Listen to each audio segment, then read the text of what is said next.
Fala galera, tudo na paz? Bem-vindo ao canal Filosofia Virtual, é isso mesmo galera.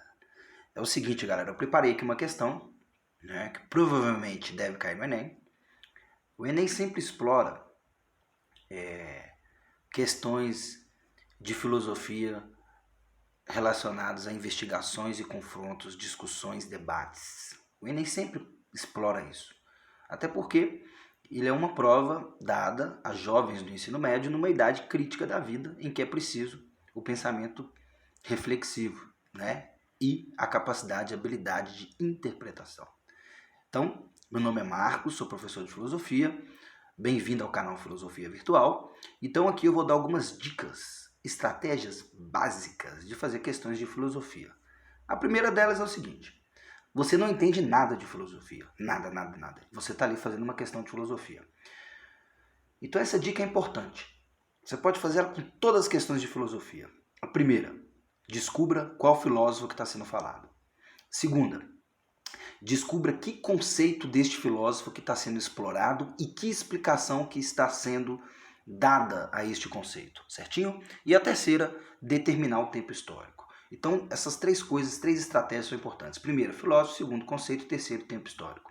Certinho? Então, a primeira aí de cara já está te dando. Heráclito.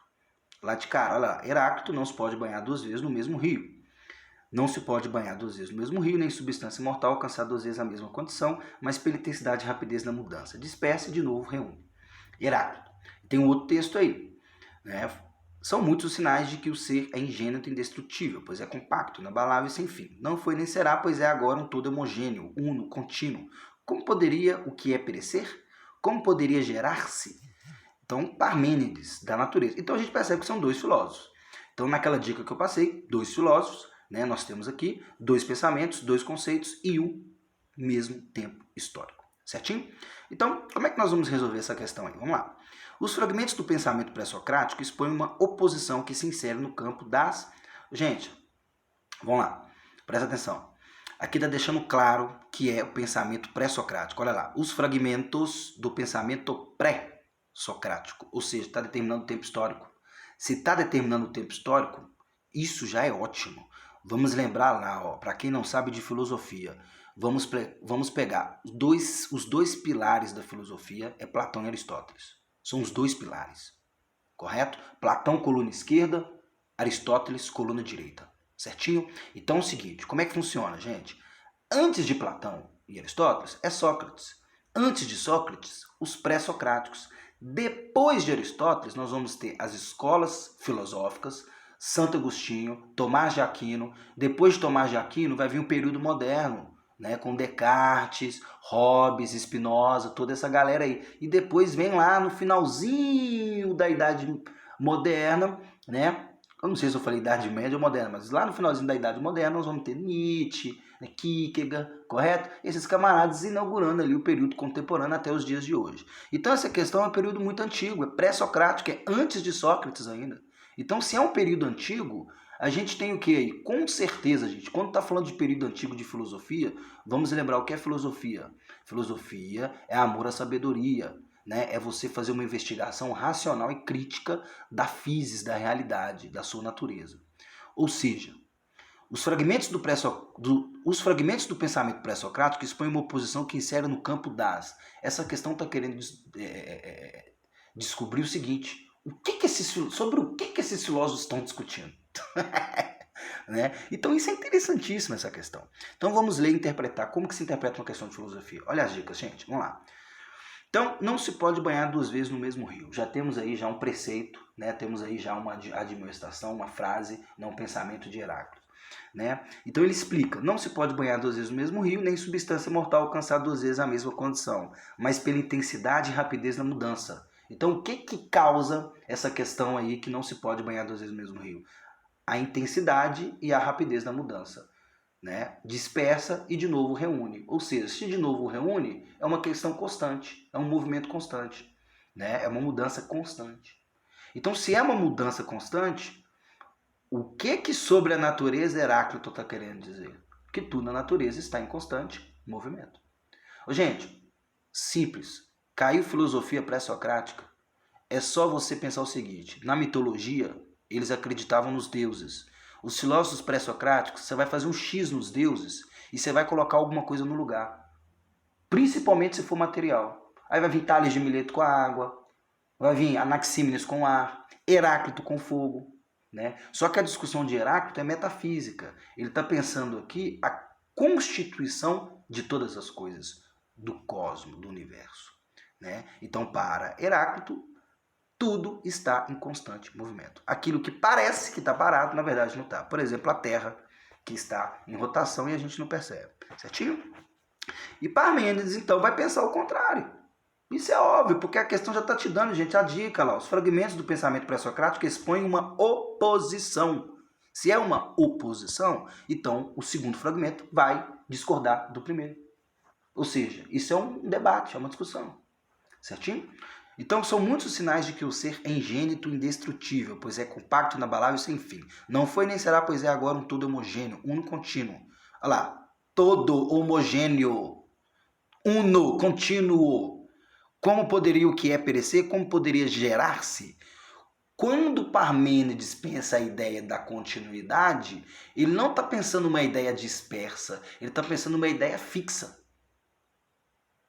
Você imagina um progresso, um desenvolvimento, mas de forma linear. Né?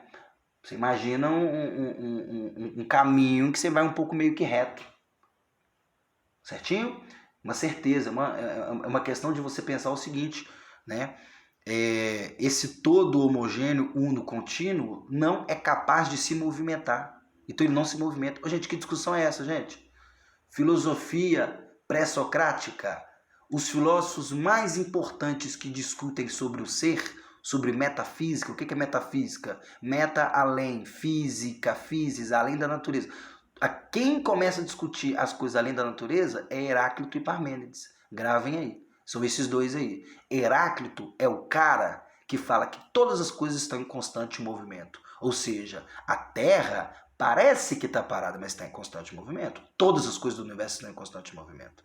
Né? Já para Parmênides, não. Um buraco na parede, por exemplo, não quer dizer que existe uma outra coisa que não seja a parede com uma falta, sem um pedaço. Não quer dizer que aquilo seja um buraco. São as aparências, então é isso que Parmênides está falando. O movimento é ilusório, as coisas se movimentam, mas a sensibilidade percebe as aparências. A razão que vai perceber a verdade, aquilo que é imutável, que não muda. Ou seja, é uma discussão aí, gente, das coisas além da natureza, da constituição das coisas. Então, há investigações do pensamento sistemático? Poderia ser, porque é uma investigação, sim, que está tendo aí, né? Então, o problema é um pensamento sistemático? Aí, vamos lá. B, preocupações do período mitológico. Já pode eliminar, gente. Elimina isso aí. Perde tempo que senão. Mitológico lembra o quê? Mitologia, mito. Tem nada a ver com filosofia. C, discussões da base ontológica. Ontológica, ontos é ser. Lógica vem de logos, né? O que significa ontológica? Discussões sobre o ser. Faz muito sentido com a questão. Né? D, habilidades da retórica sofística. Sofistas, vamos lembrar, sofistas. Gente, sempre quando cai questão de filosofia, Enem, cair sofistas, lembra de Sócrates. Os dois sempre caem juntos. Sócrates falando que a verdade existe e os sofistas dizendo que a verdade não existe, ela é relativa. Tudo é relativo, certinho? A é, verdades do mundo sensível. Para Heráclito pode fazer sentido, mas para Parmênides não. Porque para ele a sensibilidade não é capaz de alcançar a verdade. Ou seja, gente, a internet já nos coloca a resposta, né? Claro que se você for na internet você já vai saber que é a C. Mas aqui o objetivo é passar as estratégias, né? É entender um pouquinho de filosofia, mas é interpretar a questão. Por que é a C se você não sabe nada de filosofia? É simples. Primeiro que aqui já te responde, ó, os fragmentos do pensamento pré-socrático expõem uma oposição. Correto? Uma oposição. Então aí é uma discussão, é um debate. Então a A não pode ser uma investigação, poderia ser. A B, preocupações, poderia ser uma preocupação. C, discussão. Né? D, habilidade, verdades. Não, ainda não está falando aqui de verdades. O que está tendo aqui é uma exposição de dois pensamentos que se confrontam. Então a C é a mais adequada ao tipo de questão. São discussões de base ontológica, discussões sobre o ser. Certinho, gente? Então, questões aí de filosofia do Enem. Espero ter ajudado aí, certinho? Para a gente poder entender. Então, a dica final é, primeiro, o filósofo, segundo, o conceito, seu pensamento, e terceiro, determinar o tempo histórico. Boa sorte no Enem, vai ter Enem, a pandemia não vai atrapalhar. Ok. Valeu, gente, muito obrigado, até mais.